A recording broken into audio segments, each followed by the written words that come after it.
আসসালামু আলাইকুম ওয়া রাহমাতুল্লাহি ওয়া বারাকাতুহু। আশা করছি সকলে ভালো আছেন। আল্লাহ পাক রব্বুল আলামিন যেন সকলকে ভালো রাখে, সকলকে সুস্থ রাখে।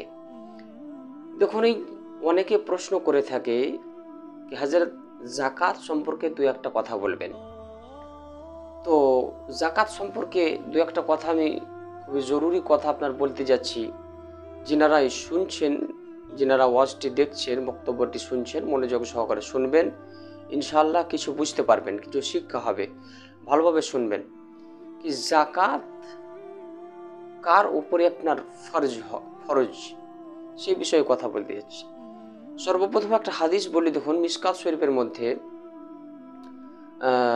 নবী পাক সাল্লাল্লাহু তাআলা আলাইহি ওয়াসাল্লাম বলেন কি মানিস্তাফাদা মালান ফালা যাকাতা ফিহি হাত্তা ইয়াহুলা আলাইহিল হাউলু। ততক্ষণ পর্যন্ত সেই মালের উপরে যাকাত ফরজ নয় যতক্ষণ পর্যন্ত সেই মাল 1 বৎসর সময় না হয়ে যাবে। এখানে কি বোঝা গেল কি ততক্ষণ পর্যন্ত সেই মালের উপরে যাকাত আপনার ফরজ হবে না যতক্ষণ পর্যন্ত আপনার কাছে যে মালটা থাকবে যার উপরে যাকাত ফরজ সেই মালটার 1 বৎসর আপনার সময় হয়ে যাবে না, সেই জিনিসটার 1 বৎসর আপনার বয়স হয়ে যাবে না, ততক্ষণ পর্যন্ত সেই মালের উপরে যাকাত আপনার ফরজ হবে না। তাহলে এটা ক্লিয়ারভাবে বুঝতে পারলেন কি আপনার কাছে যে কোনো মাল যদি থাকে যার উপরে যাকাত ফরজ হবে সেই মালের 1 বৎসর না হলে যাকাত ফরজ হবে না। 1 নম্বর কথা। 2 নম্বর কথা, কোন কোন জিনিসের উপরে আপনার যাকাত আপনার ফরজ হয়, মনোযোগ সহকারে শুনবেন। 1 নম্বর বলা হয়েছে, ভালোভাবে শুনবেন। 1 নম্বর হলো সোনা চাঁদি। সোনা চাঁদি, আচ্ছা সোনা চাঁদি কতটা বলা হয়েছে, কাউরি কাছে যদি 7.5 তোলা যদি সোনা থাকে তো যাকাত ফরজ হয়ে যাবে। 7.5 তোলা মানে 7.5 ভরি, কিংবা কাউরি কাছে যদি 52.5 তোলা যদি চাঁদি থাকে, 52.5 ভরি যদি চাঁদি থাকে তার উপরে যাকাত ফরজ হয়ে যাবে। 1 নম্বর। 2 নম্বর হলো যে মালের উপরে যাকাত ফরজ হয়, 2 নম্বর এর পরিমাণ যদি কাউরি কাছে হার্ড ক্যাশ থাকে মানে পয়সা থাকে এর পরিমাণ, তাহলেও তার উপরে যাকাত ফরজ হয়ে যাবে, যাকাত দিতে হবে। 3 নম্বর হলো মালে তিজারাত মানে ব্যবসা বাণিজ্যর মাল যদি এর পরিমাণ যদি পাওয়া যায় তাহলে তার উপরেও যাকাত আপনার কি হবে, ফরজ হয়ে যাবে।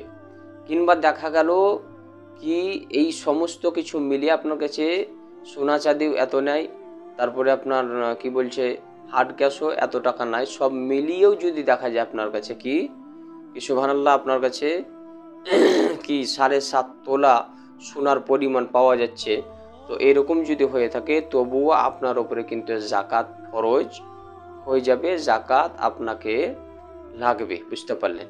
তাহলে ক্লিয়ারভাবে বোঝা গেল কি যাকাত কোন কোন জিনিসের উপরে ফরজ এবং যাকাত কতটা পরিমাণ থাকলে আপনাকে যাকাত লাগবে।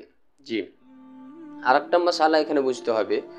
অনেকজন দেখা যায় কি নিজের মেয়ের জন্য বিবাহের জন্য দেখবেন সোনা গড়িয়ে 5 ভরি 7 ভরি আপনার কি করে সোনা গড়ানোর পরে আপনার ভরে আপনার রেখে দেয় বাড়িতে। তো যে সোনাটা ভরে রাখবে তারও কিন্তু যাকাত আপনাকে বছর বছর বের করতে হবে, বছর বছর আপনাকে যাকাত বের করতে হবে। জি, দেখুন এখানে একটা মশালা আছে। দেখা গেল কি 7.5 ভরি তো সোনা হয় না, কিন্তু তার থেকে কম হচ্ছে সোনা, কিন্তু ওই পরিমাণটা চাঁদির নিসাবে পৌঁছে যাচ্ছে, চাঁদির পরিমাণ হয়ে যাচ্ছে। তো এইরকমও যদি হয় তবুও আপনার উপরে কী হবে, যাকাত কিন্তু ফরজ হয়ে যাবে, যাকাত আপনাকে লাগবেই, যাকাত আপনাকে দিতে হবে। এবার যাকাত বের করবেন কিভাবে একটু শুনুন। যাকাত যেটা বের করার নিয়ম সেটা হলো 1 লাখ টাকাতে 2,500 টাকা যাকাত আপনাকে বের করতে হবে। 1 লাখ টাকায় 2,500 টাকা যাকাত বের করতে হবে। তাহলে এইভাবে আপনি হিসাব একটা লাগিয়ে নেবেন।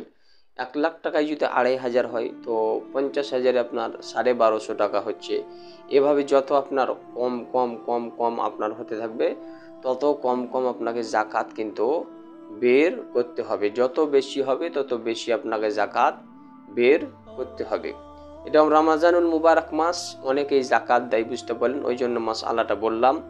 কাউর কিছু যদি জিজ্ঞাসা করার থাকে কমেন্ট করে জানাবেন, ইনশাআল্লাহ আপনাদের সওয়ালের প্রশ্নর উত্তর দেওয়ার চেষ্টা করব, আল্লাহ যদি বলা তৌফিক দান করে। তো তাহলে ক্লিয়ারভাবে বোঝা গেল কি জাকাত কোন কোন জিনিসের উপরে ফরজ, এবং আপনার কাছে এতটা মাল যদি থাকে তো আপনার উপরে কিন্তু জাকাত আপনাকে দিতে হবে। আল্লাহ যেন আমাদেরকে আমল করা তৌফিক দান করে।